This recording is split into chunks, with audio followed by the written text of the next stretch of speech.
भैया काफी सालों बाद दिखे। अच्छा कोई बात नहीं, दिख तो गए ना। अच्छी बात यह है कि दिख गए। हाँ राम राम। राम राम भैया, राम राम राम राम, बहुत बहुत राम राम। करें स्टार्ट? आवाज आ रही है? ठीक है।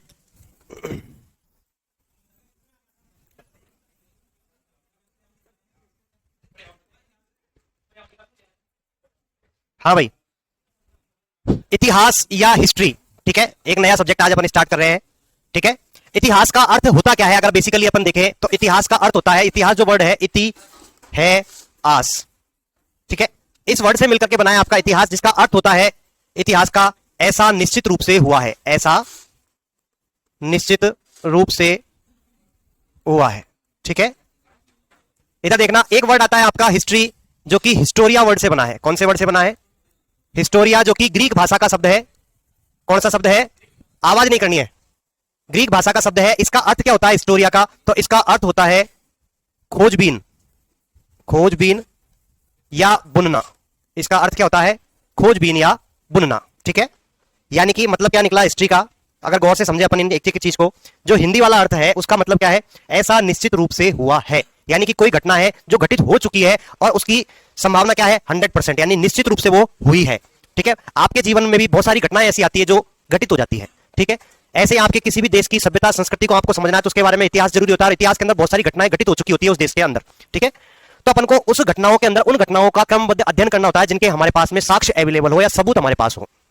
तो इतिहास क्या है? बेसिकली ऐसी घटनाओं का क्रमबद्ध अध्ययन जिनके हमारे पास में साक्ष्य अवेलेबल हो।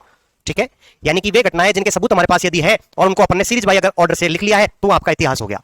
वहीं अगर कोई घटना घटित हो गई है और उसका आपके पास में कोई भी सबूत नहीं है, तो घटना तो हुई है, ऐसा तो है नहीं कि घटना नहीं हुई है, तो उस चीज को अपन बोलते हैं अतीत। उसको क्या बोलते हैं? अतीत। जिन घटनाओं के साक्ष्य हमारे पास अवेलेबल नहीं हो और वो घटनाएं घटित हुई हो, उनको क्या कहते हैं? अतीत कहते हैं। क्लियर है? दोनों बातों का अंतर क्लियर है? और अलग भाषा में आपको समझना हिस्ट्री होती क्या है, तो हिस्ट्री को अपन बेसिकली एक छोटी सी भाषा डेफिनेशन के अनुसार समझ सकते हैं कि इतिहास जो है आपका भूतकाल और वर्तमान काल के मध्य एक संवाद है, ताकि आप अपने भविष्य को सुधार सको। History is a dialogue between past and present to improve your future. ठीक है, तो ये हिस्ट्री की अपन बातें, डेफिनेशन है, इससे कोई अपन को मतलब लेना देना ज्यादा है नहीं। अपन को काम की बात पे आते हैं। ठीक है, काम की बात क्या है कि इतिहास का पिता कौन है? इतिहास का पिता कौन है? हेरोडोटस। कौन है? हेरोडोटस है। और हेरोडोटस को इतिहास का पिता कहने वाला व्यक्ति कौन है? भाई एक सवाल तो यह आया कि इतिहास का पिता कौन है, तो अपन ने कह दिया हेरोडोटस है। दूसरा क्वेश्चन आया कि हेरोडोटस को इतिहास का पिता कहने वाला व्यक्ति कौन है, तो इसको इतिहास का पिता कहने वाला जो व्यक्ति है उसका नाम है सिसरो। क्या नाम है? सिसरो। और ये सिसरो जो है रोमन दार्शनिक है। ये क्या है? रोमन दार्शनिक है, यानी कि रोम देश का कोई फिलोसफर है, उसको अपन बोलेंगे रोमन दार्शनिक। ठीक है, रोम देश है, उसका कोई फिलोसफर है, अपन बोलते हैं ना फिलोसफर, ये बहुत अच्छी फिलोसफी जानता है, ज्ञानवर्धक बातें करता है, कोई भी जो वर्ड होता है उसकी पूरी व्याख्या कर पाए उनको अपन दार्शनिक बोलते हैं, अलग लेवल पे व्याख्या करते हैं। जैसे आजकल अपन देखते हैं प्रेमानंद जी महाराज है, वो अपन को बहुत अच्छी तरीके से समझाते हैं, तो एक दार्शनिक के तौर पे अपन उनको कह सकते हैं। वैसे ही एक रोमन दार्शनिक हुए सिसरो करके, उन्होंने हेरोडोटस को, रोमन के अंदर, रोम देश के अंदर हुए तो रोमन दार्शनिक है। तो इतिहास का पिता किसको कहा गया है? हेरोडोटस को कहा है। हेरोडोटस जो है किस जमाने के होंगे अगर अपन आइडिया लगाएं, तो हेरोडोटस अभी अपन के सन कौन सी चल रही है? 2023 चल रहा है। 2023 से पहले कभी जीरो आया होगा क्या? आया होगा? 2023 साल पहले जीरो आया था। उस जीरो से भी पहले की अगर अपन बात करेंगे तो फिर इस तरीके से चलता है ये। ठीक है, जीरो के बाद 1 2 3 करके ऐसे चलेगा, जीरो से पहले 1 2 3 उल्टा चलता है। ठीक है, टाइम जो अपन पढ़ेंगे हिस्ट्री के अंदर वो कैसे चलता है? जीरो से पहले उल्टा चलेगा, जीरो के बाद सीधा चलेगा। जो जीरो से पहले का जो टाइम आता है इसको अपन बोलते हैं ईसा पूर्व। क्या बोलेंगे? ईसा पूर्व। इसी को बीसी बोलते हैं, बिफोर क्रिस्ट। ठीक है, इसको क्या बोलेंगे? ईसा पूर्व या बीसी। जहां पे भी मैं बीसी लिखूंगा इसका मतलब वो जीरो से पहले की बात कर रहा है। ठीक है, और इसको बोलते हैं ईसवी सन। इसको क्या बोलते हैं? ईसवी सन या एडी। ठीक है, एडी की फुल फॉर्म होती है एना डोमिनी। एना डोमिनी। ठीक है, एना बिफोर क्रिस्ट, बीसी की। ठीक है, एना लिख देता हूं अच्छे से, एना डोमिनी। ठीक है, दिख रहा है? समझ में आया? जीरो से पहले ईसा पूर्व होगा, जीरो के बाद में क्या होगा? ईसवी सन होगा। क्लियर है? इसी के आधार पे अपन पढ़ेंगे। मैं अब बीसी लिखूंगा तो बीसी अगर मैं बोलूंगा 40 बीसी से लेकर के 30 बीसी, इसका मतलब क्या हुआ? जीरो से 40 साल पहले से लेकर के जीरो से 30 साल पहले तक। समझ में आया?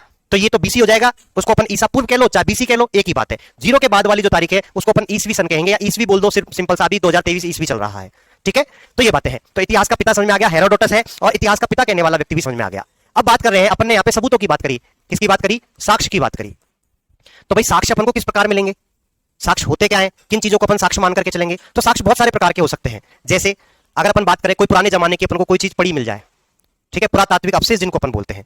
ठीक है, तो भाई उस जमाने की कोई ये बैलगाड़ी मिल गई है, कोई मूर्ति मिल गई, कोई भी चीज मिल सकती है कि भाई अपन को मोहनजोदड़ो की सभ्यता देखते हैं, उसमें विशाल स्नानागार देखने को मिले, तो वो पुरातात्विक अवशेष मिल सकते हैं अपन को।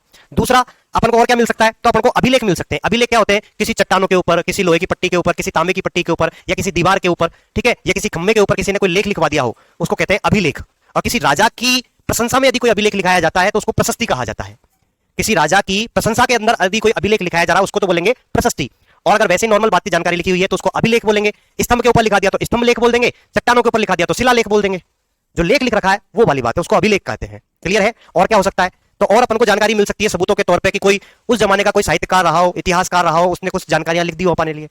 इसके अलावा कोई धार्मिक ग्रंथ है, जैसे अपन के भी पुराण वगैरह है, वेद है, उपनिषद है, आरण्यक है, बहुत सारी चीजें हैं, उनसे अपन को जानकारियां मिल जाती है। इसी प्रकार से जैन धर्म के अंदर भी अपन देखते हैं त्रिपिटक होते हैं, उनके अंदर उपांग होते हैं, निकाय होते हैं, ठीक है। ऐसे ही आपके जो जैन धर्म है, जैन धर्म के अंदर आगम होते हैं, ठीक है, अंग होते हैं, तो उनसे भी अपन को जानकारी मिलती है। भगवती सूत्र होता है, अंगुत्तर निकाय से अपन को महाजनपद काल की जानकारी मिलेगी। भगवती सूत्र से भी अपन को जैन धर्म के अंदर किसकी जानकारी मिलती है, महाजनपद काल की जानकारी मिलती है। तो वो जानकारी अपन को किसी बौद्ध धर्म ग्रंथ या जैन धर्म ग्रंथ या हिंदू धर्म ग्रंथ यानी कि धार्मिक ग्रंथों से अपन को इतिहास के बारे में सबूत मिल सकते हैं कि ऐसे ऐसे घटनाएं घटित हुई थी, उनके अंदर लिखा रहता है, ठीक है। और कैसे सबूत मिल सकते हैं, तो हो सकता है अपन को कोई विदेशी यात्री भारत के अंदर आया हो, उसने आकर के यहाँ की सारी चीजों के ऊपर स्टडी करी हो, स्टडी करके वो अपने बारे में कुछ लिख करके चला गया, तो वहां से अपन को जानकारी मिल सकती है। जैसे जैसे कि अपन बात करते हैं तो चीनी यात्री आप लोगों ने नाम सुना होगा, कौन, फाहियान, ठीक है। फाहियान किसके जमाने में आया था, तो चंद्रगुप्त सेकंड के जमाने में आया था, उसकी पुस्तक का नाम आता है फुकोकी, ठीक है। इसी प्रकार से हेनसांग आया था हर्षवर्धन के जमाने के अंदर, उसकी पुस्तक का नाम मिलता है अपन को सीयूकी।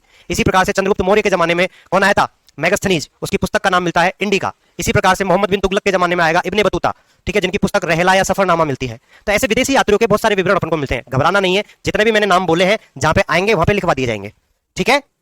आप सोच रहे हो सर ने तो बोल करके बता दिया, लिखवा तो रही नहीं, है ना। ये जहां पे अपन पढ़ेंगे, जैसे कि मैं हर्षवर्धन पढ़ाऊंगा तो वहां हेनसांग के बारे में समझाऊंगा, जब चंद्रगुप्त द्वितीय पढ़ाऊंगा तो मैं आपको वहां पे किसके बारे में बताऊंगा, फाहियान के बारे में। चंद्रगुप्त मौर्य के जमाने में मैं बताऊंगा मेगास्थनीज के बाद। तो सारी बातें अपन करेंगे अच्छे से डिटेल में। अभी अपन क्या बात कर रहे हैं कि जो साक्ष्य अपन को मिलेंगे वो किस तरीके से मिलते हैं, समझ में आया। तो ये अपन की बात कर ली साक्ष्यों की। तो ये जो साक्ष्य है, अब मैंने कहा था उसमें सबसे पहला साक्ष्य पुरातात्विक अवशेष। पुरातात्विक अवशेष क्या होता है, अपन खुदाई करेंगे, खुदाई करने के बाद में अपन को वहां से कोई चीज निकल के सामने आएगी अपने सामने, ठीक है। तो एक होता है खनन, एक होता है उत्खनन, दो वर्ड आते हैं, एक है खनन, एक वर्ड है उत्खनन। खनन का तात्पर्य होता है कि जेसीबी ली दमादम खोद डाला।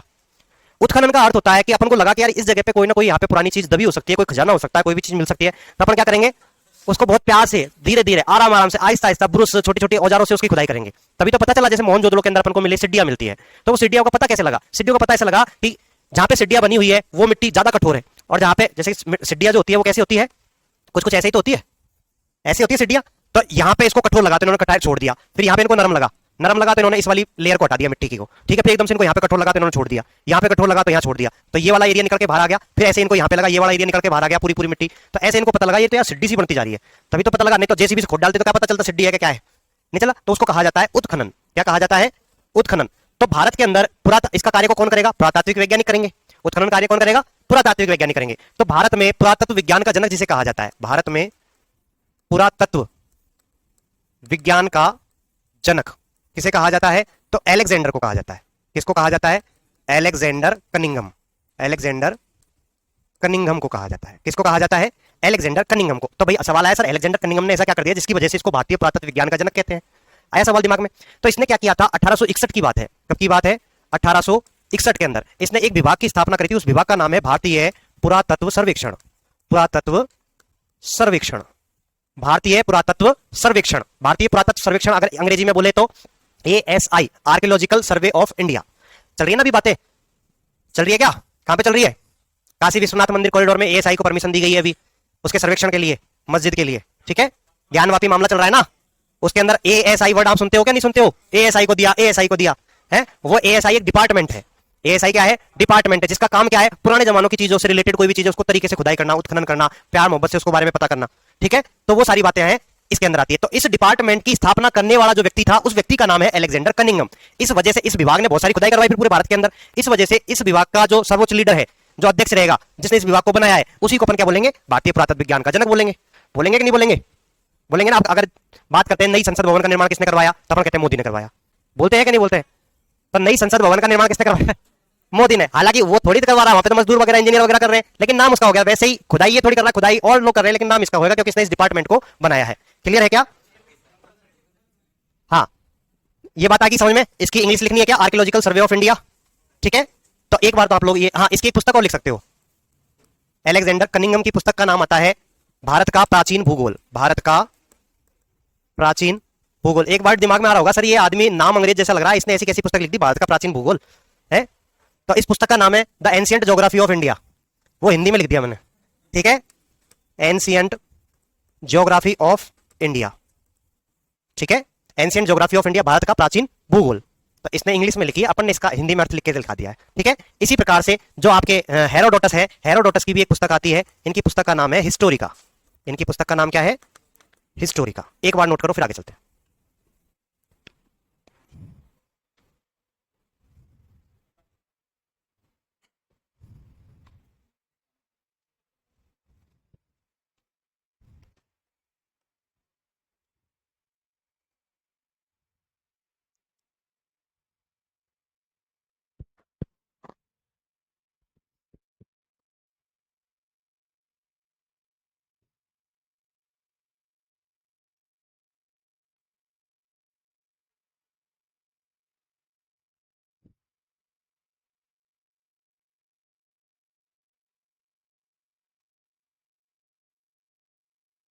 थोड़ा लिखने में फास्ट रहना ना, क्योंकि अपन को बहुत सारी चीजें लिखनी है। जितना आप लिखने में टाइम कम वेस्ट करोगे, अपन उतनी चीजों के बारे में ज्यादा पढ़ेंगे, ठीक है। नहीं नहीं, लिखने में जल्दबाजी, समझने में धीरे धीरे समझो, कोई दिक्कत नहीं है, 2 बार समझो, लेकिन लिखने का काम है उसको फास्ट रखना है। बुनना, खोजबीन या बुनना, जैसे अपन स्वेटर जर्सी बुनते नहीं है क्या, एक एक लेयर से स्टार्ट करते हैं, लास्ट में पूरा पूरा स्वेटर जर्सी बन जाता है कि नहीं बन जाता है। तो वैसे ही एक एक घटनाओं को जोड़ते हुए पूरा का पूरा इतिहास लिखा आ जाए, बुनने का मतलब।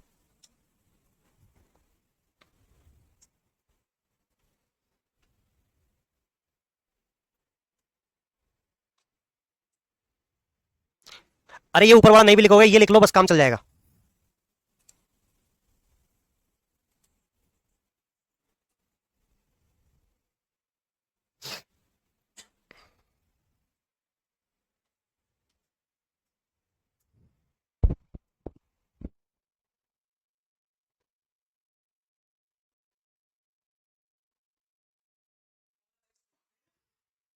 लिख लिया।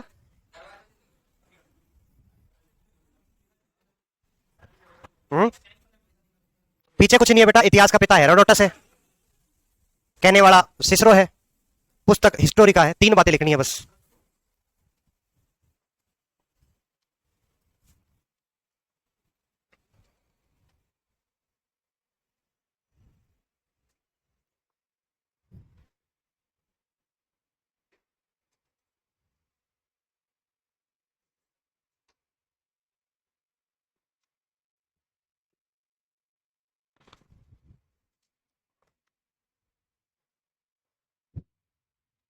चले आगे। अब इसकी इंग्लिश भी लिखने लग जाओगे आप लोग, है ना।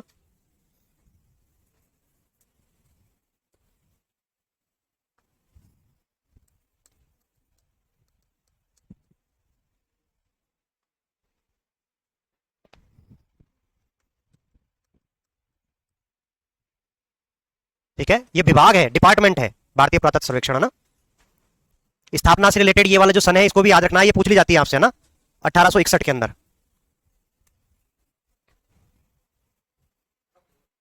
चले आगे।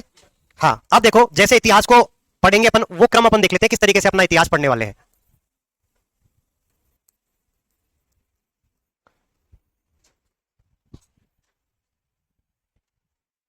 इधर देखो, सबसे पहले आता है प्राक ऐतिहासिक, मेरे साथ साथ लिखते चलो, मैं एक बार में समझा दूंगा।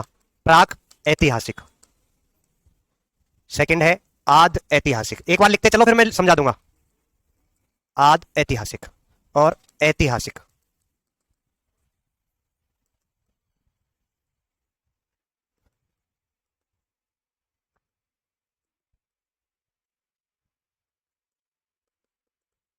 प्री हिस्ट्री, प्रोटो हिस्ट्री और हिस्ट्री, ठीक है।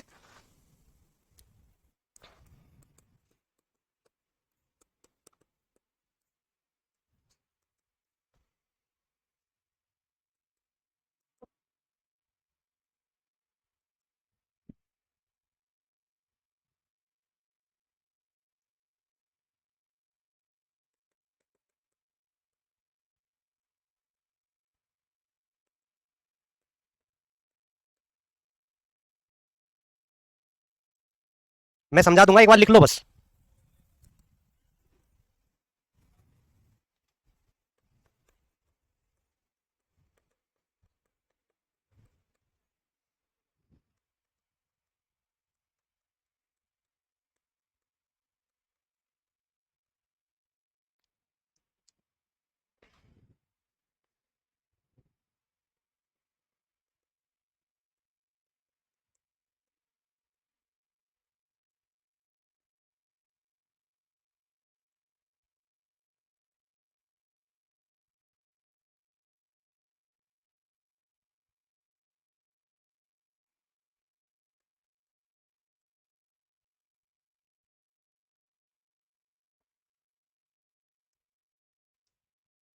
इधर देख लो, अब एक बार समझ लो, एक बार समझ लो फिर लिख लेना।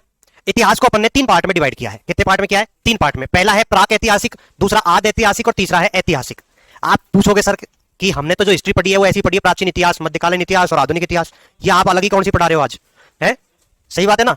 तो देखो मैं आपसे और आगे की पढ़ा रहा हूं। जो आप पढ़ते हो वो तो यही पढ़ते हो। ये जो हिस्ट्री है ये भी हिस्ट्री है ना।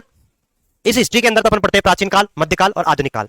इस हिस्ट्री से भी पहले की अपन और कुछ बातें जोड़े तो उसमें आता है प्राक ऐतिहासिक काल, एक ऐसा काल जिसके अंदर इंसान ने हमारे पास में कोई लिखित साक्ष्य नहीं छोड़े। ठीक है, यानी कि इंसान लिखना पढ़ना जानता ही नहीं था, तो उसने कोई लिखित साक्ष्य हमारे लिए छोड़े ही नहीं, तो उनको हमने आज तक पढ़ा नहीं, है ही नहीं तो कहां से पढ़ोगे? तो एक ऐसा समय का अंतराल जिसमें इंसान लिखना पढ़ना नहीं जानता था, वो ऐसे आदिवासियों की तरह वनों के अंदर घुमा करता था, फिरा करता था, मौज मस्ती करता, टन रहता, पढ़ने लिखने का कोई काम नहीं। ठीक है, मजे करता था बढ़िया आराम से, कोई टेंशन ही नहीं। हाँ, वो बहुत अच्छी जिंदगी थी, है ना।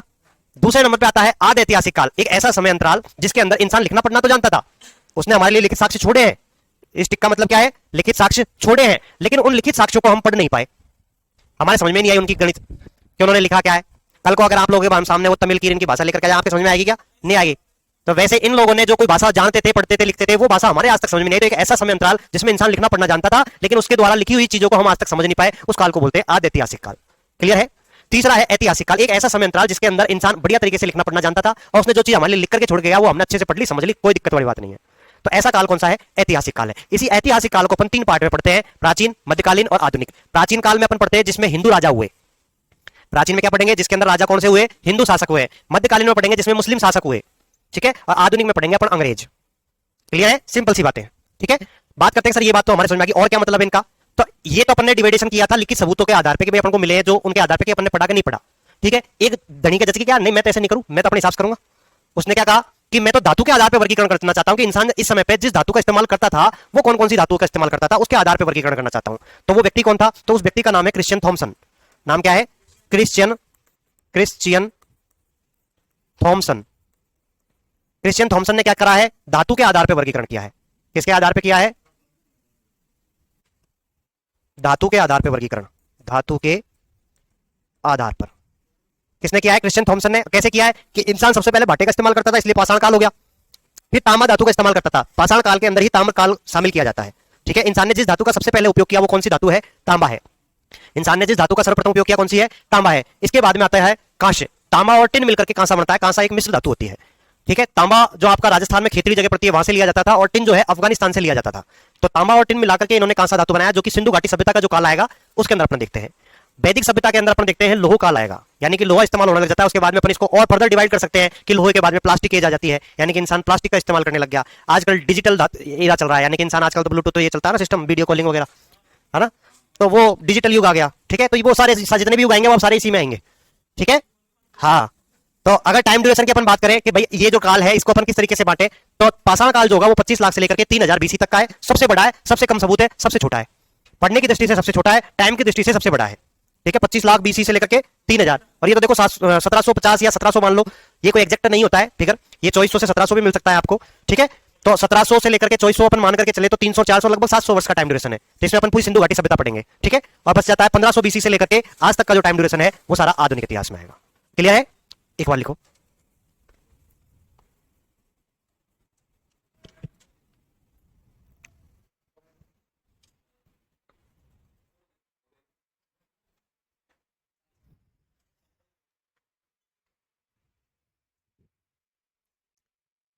लिख लिया?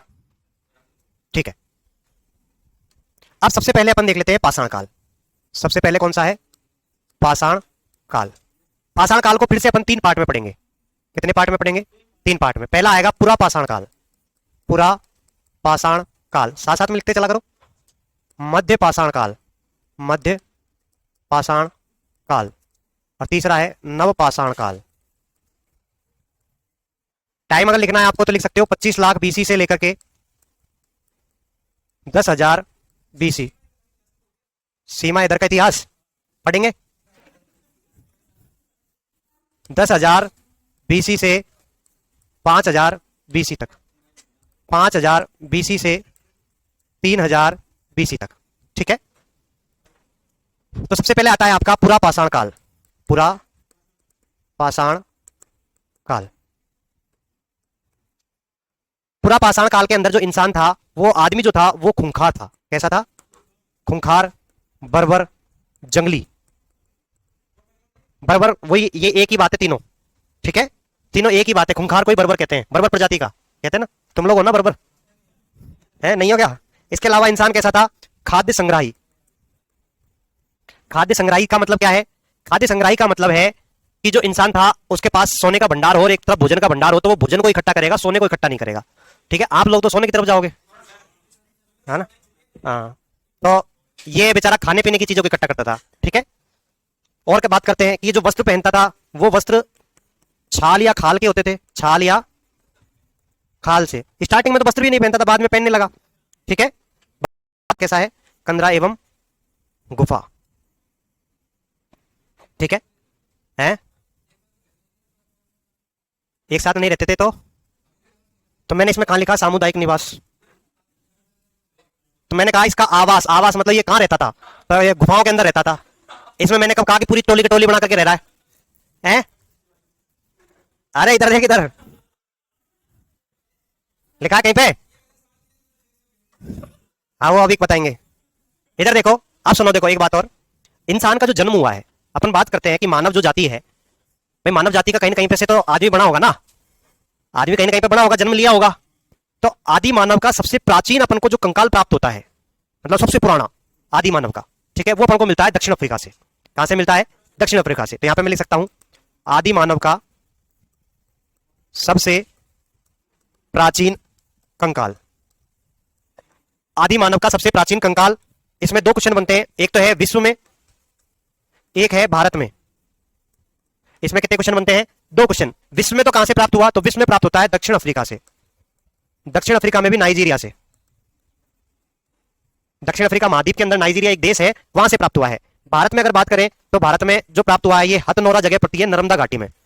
हथनोरा, नर्मदा घाटी, मध्य प्रदेश। कहां पे है? मध्य प्रदेश। यानी कि आदि मानव का जो सबसे पुराने जमाने का जो कंकाल प्राप्त हुआ है, सबसे बूढ़ा आदमी की बात करी जा रही है। बूढ़ा मतलब जो पहले पैदा हुआ। हथनोरा की जो खोज करने वाला था, खोजकर्ता जो है, भारत की अपन बात कर रहे हैं, तो उसका नाम आता है अरुण सोनकिया। क्या नाम आता है? अरुण सोनकिया। क्या नाम है? अरुण सोनकिया। भारत में हथनोरा, नर्मदा घाटी, मध्य प्रदेश, अरुण सोनकिया। अब देखो, विश्व के अंदर दक्षिण अफ्रीका के अंदर अपन को मिला क्या है? सबसे पुराना कंकाल। इसलिए अपन कहेंगे कि मानव जाति का जो पालना है, जिसके अंदर बच्चा झूलता है, यानी बच्चा जहां पे पाल पोस करके बड़ा हुआ है, वो कहां पे हुआ है? दक्षिण अफ्रीका के अंदर। यानी कि मानव जाति का जो पालना है वो क्या है? दक्षिण अफ्रीका है। ठीक है, मानव जाति का जो विकास हुआ है वो एक क्रम बाई क्रम हुआ है। ठीक है, इसमें अपन बात करते हैं कि सबसे पहले जो इंसान था वो बंदर, अपन कहते हैं बंदरों से आदमी बना है। ठीक है, तो अलग अलग प्रजातियां हुआ करती थी, जैसे इनमें 5 प्रजातियां इंपॉर्टेंट है। एक आती है ऑस्ट्रेलोपिथेकस, ठीक है, जिसका जन्म अफ्रीका के अंदर हुआ है। ऑस्ट्रेलोपिथेकस का जन्म दक्षिण अफ्रीका के अंदर हुआ था। ऑस्ट्रेलोपिथेकस के बाद आता है होमो हेविलस।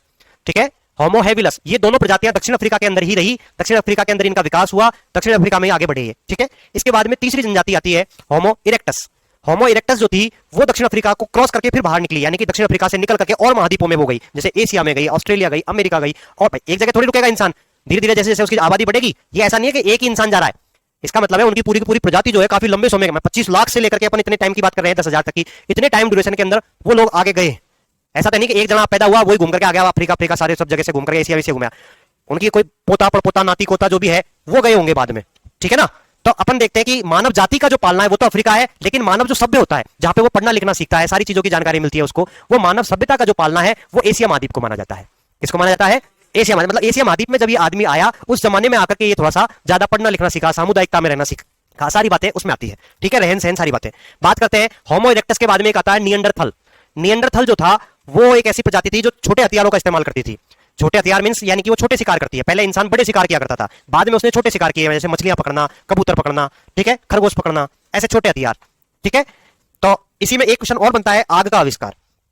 आग का आविष्कार, तो जो आग का आविष्कार किया है वो भी निएंडरथल ने किया है, और सॉरी होमो इरेक्टस ने किया है। होमो इरेक्टस के बाद निएंडरथल आएगा, और निएंडरथल के बाद जो आज का जो मानव है उसको होमो सेपियन कहा जाता है। उसको क्या कहा जाता है? होमो सेपियन कहा जाता है। लेकिन ये इतनी ज्यादा डिटेल में आपको जाने की जरूरत नहीं है, आप तो सिर्फ इतना सा याद रख सकते हो कि मानव जाति का जो पालना कहा जाता है वो किसको कहा जाता है? दक्षिण अफ्रीका को कहा जाता है, क्योंकि यहां पे से अपन को सबसे प्राचीन कंकाल प्राप्त होते हैं इंसान के। ठीक है, ये मध्य प्रदेश में है। हथनोरा जो मध्य प्रदेश के अंदर ही पड़ता है, वहीं पे जगह है। उसी जगह को अरुण सोनकिया नाम का एक पुरातत्व वैज्ञानिक था, इतिहासकार हुआ, उसने इसको खोज की थी, इसलिए मैंने इस खोजकर्ता का नाम भी लिख दिया है। ठीक है, क्लियर है क्या ये सारी चीजें? बात करते हैं हथियारों की, यानी कि जो ये हथियार इस्तेमाल किया करता था वो कैसे हथियार इस्तेमाल किया करता था? तो हथियार थे बेडोल, बेडोल या अपरिष्कृत, अपरिष्कृत, अपरिष्कृत का मतलब क्या हुआ, बिना डिजाइन वाले, मतलब जैसा मिला वैसे के वैसे उठा करके धर दी, ठीक है। तो वो बेडोल अपरिष्कृत मतलब कोई धारदार हथियार वगैरह नहीं हुआ करते थे, जैसे डिजाइन वाले आजकल चलते हैं ना साउथ मूवियों के अंदर, वैसे मुंह में लगाता है वो वाले हथियार नहीं है ये थोड़ा सा ऐसे बाटा लोडिन को उठा उठा के नहीं धर दी, समझ रहे हो ना, वो वाली बात है, ठीक है। तो एक बार इसको नोट करो।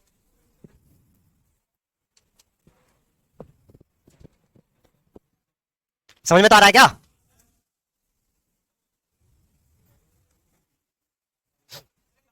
हाँ पूछ। हाँ तो आदमी तो है, मेरे बेटी का बाप। इधर देख, तेरे समझ में नहीं आया, इधर सुन। हथनौरा एक जगह है, हथनौरा एक जगह है, जगह कहां पे है, नर्मदा घाटी के पास में। नर्मदा घाटी कहां है, मध्य प्रदेश के अंदर है। इस जगह पे जब पुरातत्व वैज्ञानिक जो था अरुण सोनकिया, उसने खुदाई करवाई, ठीक है, उसने जब खुदाई करवाई तो इसको यहाँ पे कंकाल मिला, वो बहुत प्राचीन जमाने का कंकाल था। आप समझ में आया? ठीक है, लिख लिया ये, लिख लिया क्या? अरे वाह, ऐसे लिख लिया करोगे तो मजे आ जाएंगे। नेक्स्ट आता है आपका सेकंड नंबर पे, दूसरा कौन सा है, मध्य पाषाण काल। मध्य पाषाण काल, मध्य पाषाण काल की बात कर लेते हैं। मध्य पाषाण काल के अंदर जो इंसान था वो समुदाय में रहना शुरू कर देता है। इधर देख ले भैया, समुदाय कैसा रहने लग गया, समुदाय के अंदर या सामुदायिकता के अंदर रहना शुरू कर देता है, ठीक है। वो अपने जो कोई मर जाता कर जाता है ना, उसकी अंत्येष्टि करना शुरू कर देता है। क्या करने शुरू कर देता है, अंत्येष्टि। अंत्येष्टि मतलब अंतिम संस्कार, अंत्येष्टि में बिंदी यहां आएगी, ठीक है। अंत्येष्टि करना शुरू कर देता है कौन, ये वाला आदमी, मध्य पाषाण काल का, ठीक है। इसके अलावा अंत्येष्टि ये क्यों करता है, क्योंकि ये मानता है कि ये पुनर्जन्म लेगा। क्या लेगा, पुनर्जन्म में विश्वास रखना शुरू कर देता है, ठीक है। आग का आविष्कार, आग का आविष्कार, इधर सुनना, आग के आविष्कार से रिलेटेड दो फैक्ट है। आग का आविष्कार भारत में कहां पे हुआ है, भारत में, ये तो हुआ है मध्य पाषाण काल में, ठीक है। आग का आविष्कार भारत में मध्य पाषाण काल में। आग का आविष्कार विश्व में पुरा पाषाण काल में हुआ था। चाइना के अंदर होता है आग का आविष्कार सबसे पहले, और वो पुरा पाषाण काल में हो गया था। बाद में मध्य पाषाण काल के अंदर, मैं यहां पे लिखा रहा हूं एक जगह पे, ठीक है, विश्व में पुरा पाषाण काल में, ठीक है, पुरा पाषाण काल में, चीन में, कहां पे हुआ है, चीन में, ठीक है। ये ऐसे नोट करके, अब सही है, क्लियर है। बात करते हैं आगे। इस जमाने के अंदर जो इंसान हथियार यूज करता है वो छोटे हथियार यूज करता है, उनको माइक्रोलीथ कहा जाता है। छोटे हथियार, कैसे हथियार, ऑप्शन के अंदर सीधा वर्ड मिलेगा माइक्रोलीथ। मध्य पाषाण काल के अंदर इंसान के द्वारा जिन हथियारों का इस्तेमाल किया जाता था वो हथियार कौन से थे, माइक्रोलीथ। कैसे थे, माइक्रोलीथ। इस जमाने में इंसान ने तीर कमान का आविष्कार कर लिया था, तीर कमान का प्रयोग, ठीक है, यानी कि मिसाइल टेक्नोलॉजी याद कर ली किसने, मिसाइल टेक्नोलॉजी तो है ये, तीर कमान हुआ, भाला हुआ, ये सब क्या है, मिसाइल टेक्नोलॉजी। आज के जमाने में मिसाइल थोड़ा बड़े रूप में होगी, ज्यादा हानिकारक है। मिसाइल का मतलब क्या, एक जगह से दूसरी जगह पे जाकर के मार करना, यही है। तो वही मिसाइल प्रक्षेपास्त्र है ये, तीर कमान, यहां से तीर छोड़ा, गिलोल, यहां से गिलोल मारी, सामने वाला गया बटेर, ठीक है। तो हथियार की बात कर ली, तीर कमान का प्रयोग। इसके अलावा एक पैबुल संस्कृति के और हथियार आते हैं। कौन सी संस्कृति के हैं, पैबुल संस्कृति के हथियार, पैबुल, हाँ, पैबुल संस्कृति के हथियार। उनमें एक हथियार आता है हैंडेक्स। कौन सा हथियार आता है, हैंडेक्स। ले को सही करूं, पैबुल, अब ठीक है। हैंडेक्स, हैंडेक्स कहा जाता है हस्त कुठार को, हस्त कुठार, ठीक है। हस्त कुठार की खोज एक तो होती है वादम दुरई, वादम दुरई, अतिरम पक्कम, अतिरम पक्कम, और एक जगह और आती है पल्लवरन। ये जो जगह है ये कहां पड़ती है, मद्रास में, ठीक है, ये कहां पड़ती है, मद्रास के अंदर। और एक आता है आपका इंदरगढ़, मैं बता रहा हूं, कुठार है इंदरगढ़ और जयपुर, ठीक है। इंदरगढ़ और जयपुर क्या चीज बना है भैया, सुन लो। ये तो है भारत में हैंडेक्स की खोज, ये है राजस्थान में, ठीक है। भारत में इंडेक्स कहां से प्राप्त हुआ, तो वादम दुराई, अतिरमपक्कम, पल्लवरम, ये तीनों जगह पड़ती है मद्रास के अंदर, यहां से प्राप्त हुए। राजस्थान में पूछ ले तो इंदरगढ़ और जयपुर से प्राप्त हुए। यहां पे जो खोज करता आएगा वो है रॉबर्ट ब्रूसफुट, रॉबर्ट ब्रूसफुट। और नीचे जो खोज करता है उसका नाम है C.A. हैकर। ये दोनों क्या है, खोज करता है, यानी कि जो किसके खोज करता है, ये जो हैंडेक्स मिली है ना, इस हैंडेक्स को खोजने वाले हैं, ठीक है। राजस्थान के अंदर तो कौन है, C.A. हैकर है, और ऊपर कौन है, रॉबर्ट ब्रूसफुट है। समझ जाओगे ना ऐसे। तो राजस्थान जीके के हिसाब से भी अगर पूछ ले तो भी बता सकते हो, और भारत के हिसाब से पूछ ले तो भी बता सकते हो, ठीक है। मध्य पाषाण काल की जो सर्वाधिक खोज की है वो सीएल कार्लाइल द्वारा की गई थी विंध्यांचल क्षेत्र के अंदर। ठीक है, हाँ, वेरी वेरी इंपॉर्टेंट बात। छोटा कर दो इसको थोड़ा सा, दिख रहा है, दिख रहा है ना? हाँ, इसके अंदर अपन बात करते हैं पशुपालन की। यानी कि इस जमाने में, यानी मध्य पाषाण काल में इंसान ने क्या करना शुरू कर दिया है?